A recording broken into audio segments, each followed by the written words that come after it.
नमस्कार, उत्तराखंड समाचार में आपका स्वागत है। मैं हिना जोशी। सबसे पहले मुख्य समाचार। प्रधानमंत्री नरेंद्र मोदी ने पीएम किसान सम्मान निधि की 19वीं किस्त की जारी। 9 करोड़ 80 लाख किसानों के खातों में भेजी गई रकम।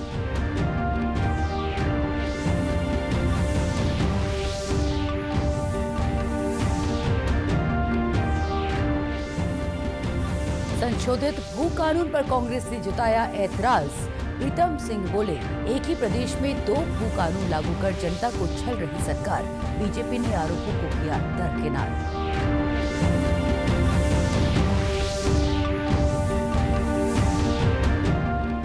और पौड़ी और पिथौरागढ़ में आरक्षी पद के लिए आज से भर्ती प्रक्रिया की शुरुआत।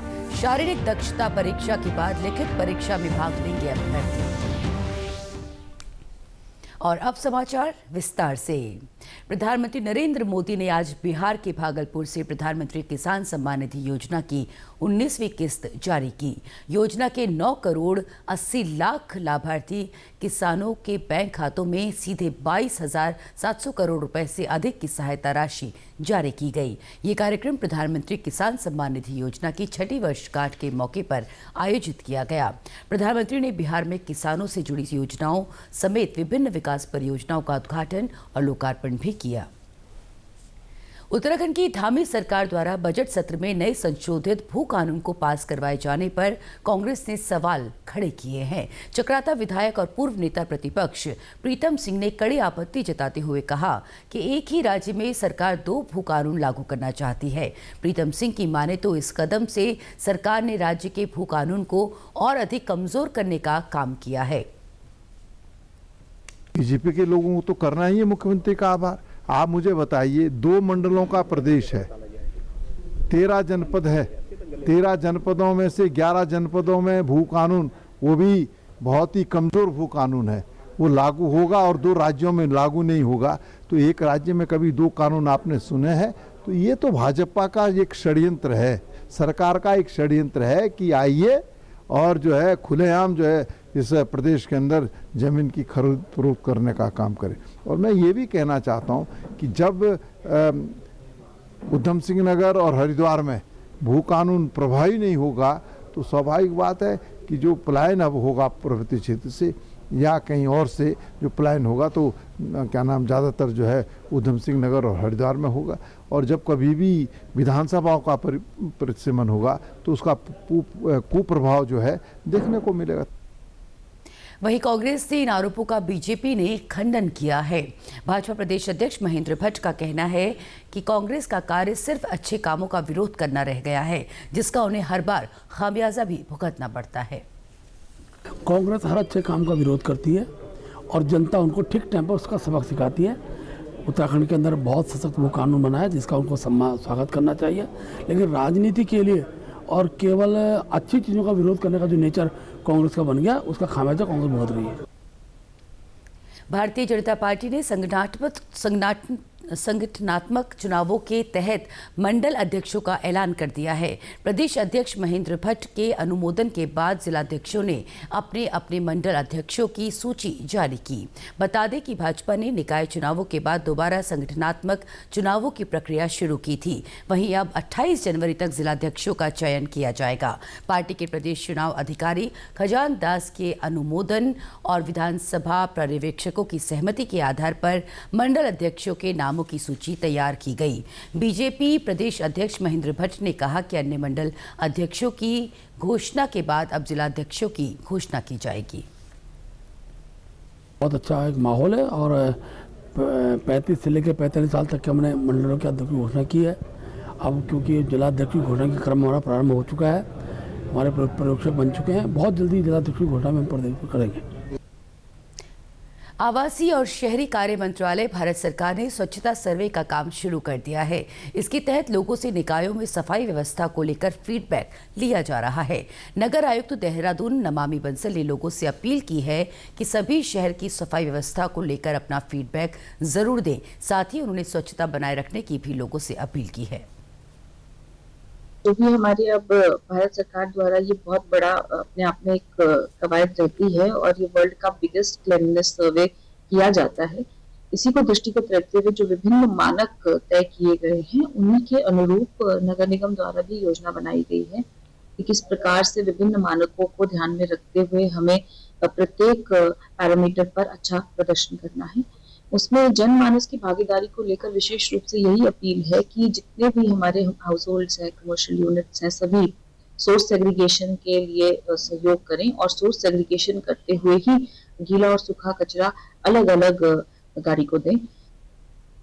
वहीं नगर आयुक्त ने बताया कि स्वच्छता सर्वे में बेहतर प्रदर्शन के लिए कार्य योजना तैयार की गई है।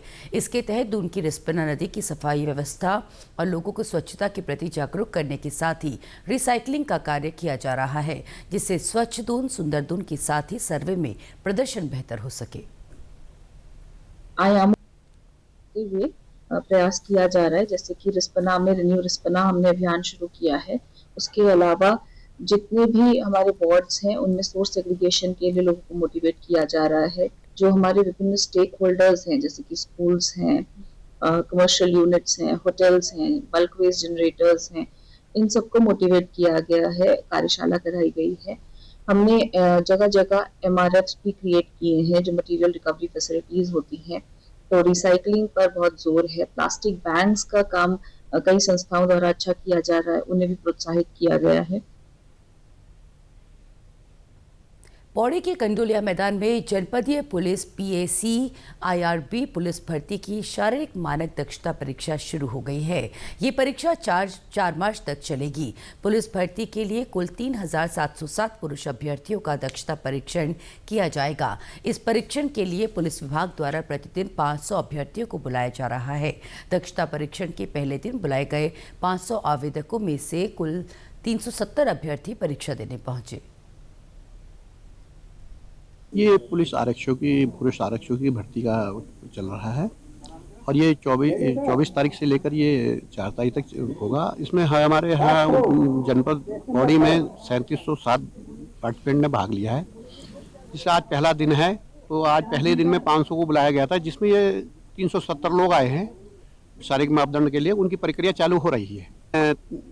अब 24 तारीख से लेकर 4 तारीख तक इसकी आयोजित किया जाएगा और इसमें वरिष्ठ पुलिस अधीक्षक महोदय की अध्यक्षता में हो रहा है, उनके सुपरविजन में, और ये सब काम सही चल रहा है फिलहाल तो।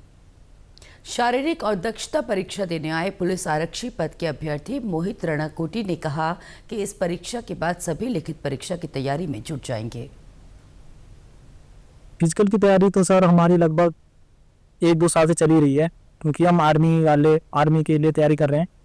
और जहाँ तक रह रही रिटर्न एग्ज़ाम की तैयारी हम लगभग 4-5 महीने से कर रहे हैं, जिसे कि SC उम्मीद तो अभी जैसे कि फिजिकल है, आज से 24 तारीख से स्टार्ट हुए हैं।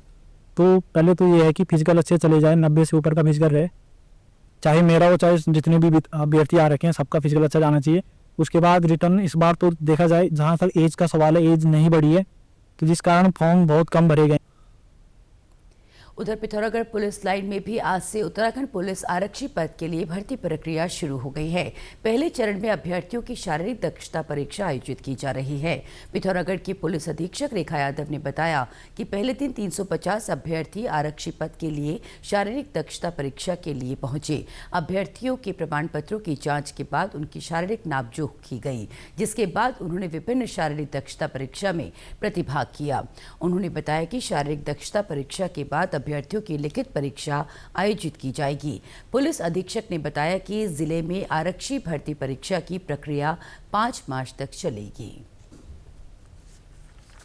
पिथौरागढ़ पुलिस लाइन में उत्तराखंड पुलिस आरक्षी भर्ती की शारीरिक दक्षता परीक्षा का आयोजन किया जा रहा है, जिसमें डेली बेसिस पे 500 अभ्यर्थियों द्वारा इसमें प्रतिभाग किया जाना है। आज 350 के लगभग अभ्यर्थी यहाँ उपस्थित आए हैं, जिनका विभिन्न इवेंट्स में शारीरिक दक्षता परीक्षा में प्रतिभाग किया जा रहा है, जिनके द्वारा इसमें सर्वप्रथम एडमिट कार्ड के बेसिस पे इनको एंट्री दी जा रही है। तत्पश्चात उनके जो डॉक्यूमेंट्स हैं वो वेरिफिकेशन के लिए भेजे जा रहे हैं। उसके बाद उनका शारीरिक जो नापजोख है वो की जा रही है। तत्पश्चात उनको जो विभिन्न इवेंट्स हैं, 5 इवेंट्स हैं, उनके लिए टोलीवार उनको भेजा जा रहा है। इसमें सभी इवेंट्स को इंडिविजुअली क्वालिफाई करना मैंडेटरी है और टोटल पूर्णांक इसमें 100 है। इसी के साथ अभी तक के समाचार समाप्त हुए। दूरदर्शन समाचारों से जुड़े रहे। मिलते हैं फिर शाम 6:30 बजे के बुलेटिन में। तब तक के लिए हमें दीजिए इजाजत। नमस्कार।